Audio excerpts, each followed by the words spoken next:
Good afternoon, everyone. I'd like to thank and acknowledge the presence of Prime Minister, who was here in the morning, and the state ministers, both from PNG and Australia, parliamentarians, delegates that are present this afternoon. Acknowledge your presence. I also want to thank the Chamber of Mines and Petroleum for inviting me to speak this afternoon. It's an honor to be speaking at this prestigious event. Basically, as you have seen, my past speakers, they are the industry leaders in our country, in ExxonMobil, in Total Energies, and Santos. And I play a unique role. I play the role of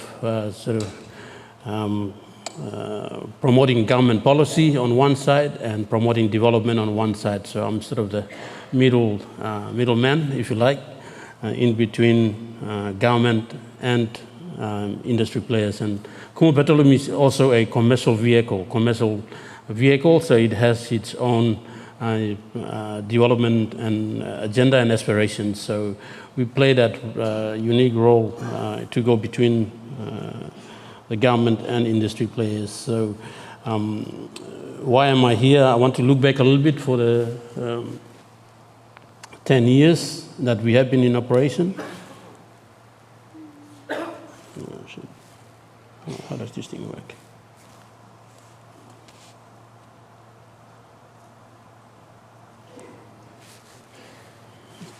Yeah, so our role is to maximize the national benefit for the country in the petroleum and energy resources that the country has, in line with Kumul Petroleum strategic plans.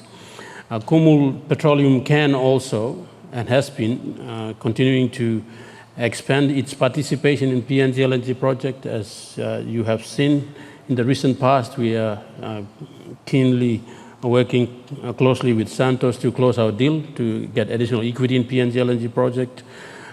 We are also working very hard to maximize our participation in Papua LNG, which is reaching FID in 2024, and Pinyang LNG.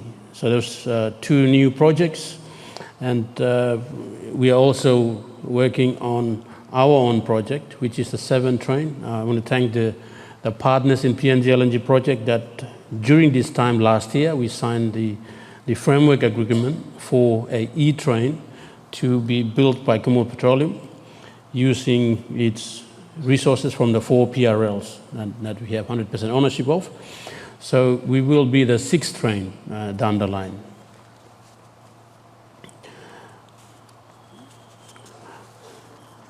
And we are also working on progressing domestic value-adding projects in the industry, building the fabrication facility, looking at how we can bring in gas, some of the gas that we now operate, to Port Moresby, to do ammonia, and CNG, maybe small-scale LNG, different opportunities that we can play a part in to basically take advantage of the synergies that exist now with PNG LNG project, an ongoing project, and the new construction of Papua. So we're playing that role, and also a role that we also want to play is also in the renewable energy sector, where we work closely with the government agencies to see if we can work forest protection, planting of trees, and different initiatives that the project participants are promoting. On the government side, we also need to be ready through policy to help meet that target. So working with SEPA, working with National Forest Authority and different agencies of government so that we achieve some of those targets, because as recently I have been on the road looking for money, and I'm getting knocked back basically. Every door that I try to open, because I don't have myself organized as, and I don't have ESG policy. Whilst we promote ourselves as the carbon sink of the world, and we have everything that we can promote, but policies have to be written. It's not being articulated, and it's not being understood by everyone concerned. So it's not. Times have changed.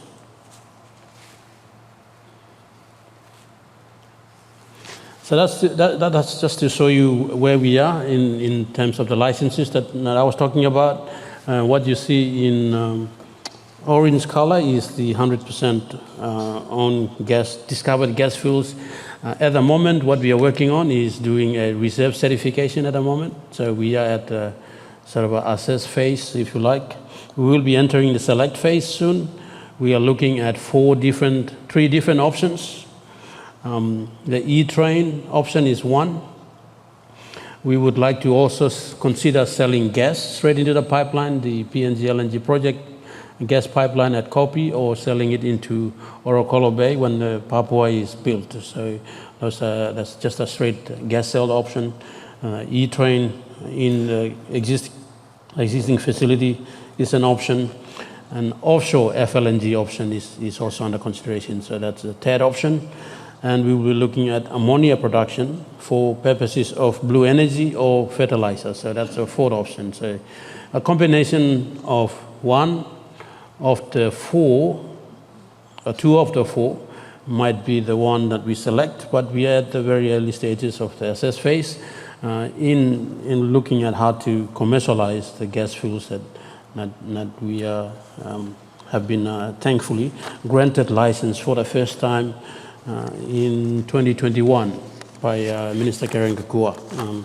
Prior to that, we have not been operator of any licenses. We have been a partner in most of the licenses operated by our international oil and gas investors in the country. So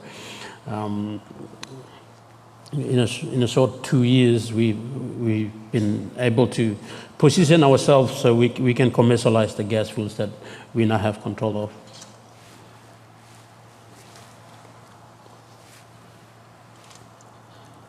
I'm going the other way around.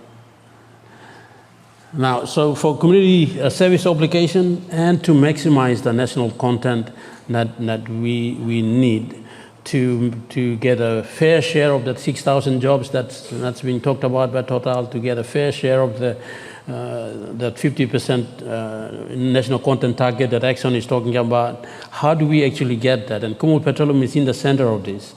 Kumul Petroleum is building a fabrication facility to basically do that.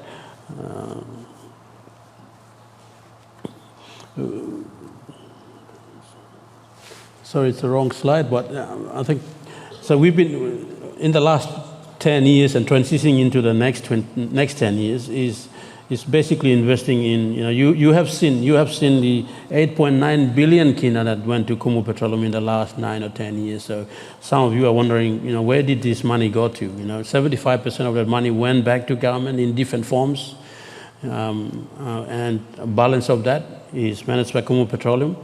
And from that money, we have built a lot of health infrastructures, educational facilities like the Kumul Petroleum Academy, which ExxonMobil is able to reach 100% of nationalization in its operation, because we train them. We build the training facilities and we train them and give it to ExxonMobil. Santos is doing the same. Total will be doing the same. So we are basically training skilled Papua New Guineans that is paying tax to government and maximizing international content. We've also built, in partnership with Santos, the power plant that's powering Port Moresby at the moment, 58 megawatts being supplied, gas-fired. Again, part of the transition story that the industry has been talking about. We are now transitioning into gas-fired in Port Moresby, which was heavily dependent on heavy diesel fuel oil. So some of the funds that have been received have been invested in these projects. By the way, the Port Moresby General Hospital now, if you go there, we've invested 75 million for cancer and heart facilities, and we have been able to put stenting. Cost you only 5,000 kina. It would have cost you maybe 200 to 250,000 if you went overseas. You can now get angiograms done there. You can now do stenting in Port Moresby, and the facility you visit there, it's fantastic. So for the first time in our country, we've been able to upgrade our facility.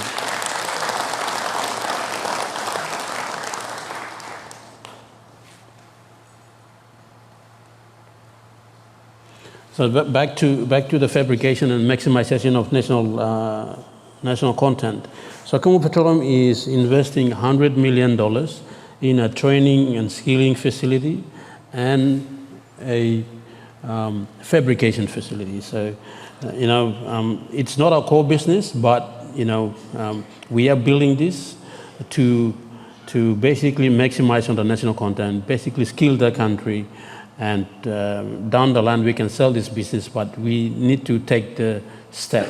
Somebody has to make that move, because we will be forever talking, and Papua LNG will come and go, and the next project will come and go, and we will not have maximized the national content. We will not have skilled our Papua New Guineans to get a fair share of the job skills. So as a national company, we had to do this.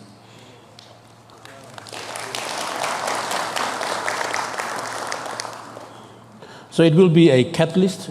Thanks to government, last week, and the support of Minister Duma and Minister Maru, we have got approval for special economic zone that will cover this area, the training facility area, the fabrication area, and a little bit to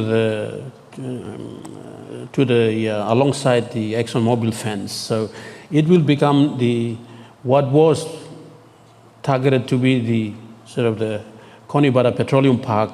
We are trying to basically do the same thing, but within our land, in and around the PNG LNG project. So it will be an energy park. It will be for companies that want to set up and set up welding shops, fabrication shop, anything to do with oil and gas service to the industry. It will be in this area. So you can take advantage of the special economic zone provisions. That will be conditions that will be granted soon. We have been given a provisional approval by NEC, and we'll be working with special economic zone to expand on this. But what we're trying to do is maximize on the national content by making it possible for industry players to come in and set up in this area. So the fabrication facility will have a capacity of 20,000 tons per annum. It is this size, and the technology that will go in there for cutting, welding, basically all of that. It will be the only one in our region, Australasian, New Zealand region. So this is a unique on its own. It will employ direct employment of 1,000 Papua New Guineans at the fabrication facility, and it will have indirect of 3,000. So if you are talking maybe 10,000 jobs for the Papua LNG project, Kumul Petroleum, through this investment, is creating another 4,000 jobs on top.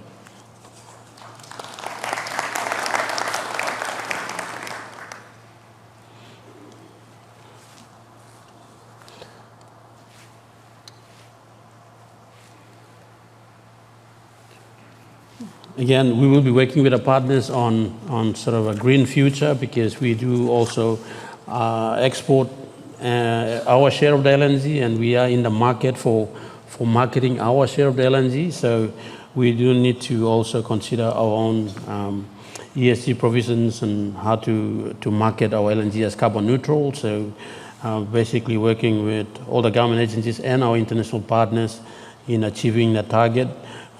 We have been working solar projects just as a community service obligation, but now that with the requirement, we'll roll that into as part of that. So we have been working on getting a 5 megawatt solar powered plant for Kavieng as a pilot project, and that's ongoing. It's at the feasibility stage at the moment. and we're working other solar projects, especially to support the special economic zones, to provide power using solar.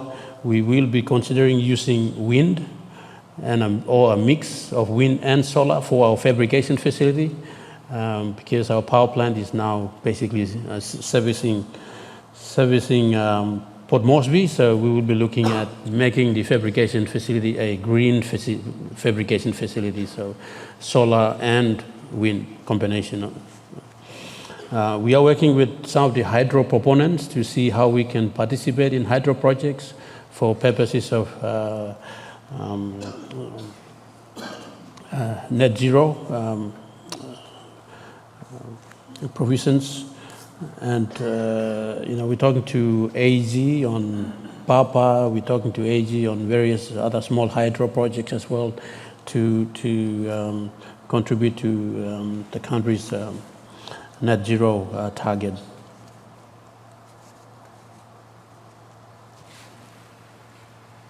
And we're investigating some of the gas that we have to investigate in petrochemical, especially ammonia. Ammonia can be for blue energy, it can be exported as liquid and used for power stations. So we want to investigate that. We're working on that, and that's part of one of the options, and also for purposes of fertilizer.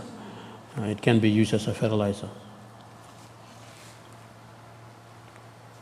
So I want to leave you with this last slide. Basically, Kumul Petroleum is working for the red square in the middle. But what do we look like going forward? We will be a company in the next 10 years that will, on average, have a 20.5% position in PNG LNG project, in Papua LNG, in Pinyang, and Kumul LNG train. So, on average, 20 to 30% interest in all of that. And then in the energy sector, in solar, in core generation opportunities, especially steam and gas-fired, carbon offset or capture options using some of our mature fuels, reinjection of CO2, those sort of things. And we will be in terms of petrochem in the urea and ammonia business, which we are already working on.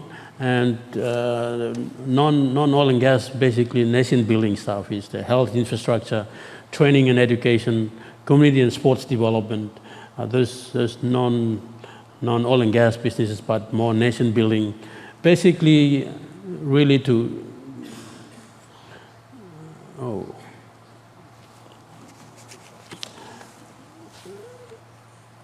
maximize dividend payment to government, tax credit projects, taxes to government, and support government in different policy and different development agendas, to provincial government, landowners, and our own employee development. We have a strong graduate development program that we are running. So we basically are working the 4 different opportunities, different areas. But it's really to maximize dividend to the government and the people, and to develop our people, and to maximize opportunity for Papua New Guineans through extraction of our resources. So thank you very much for listening. Merry Christmas to all of you.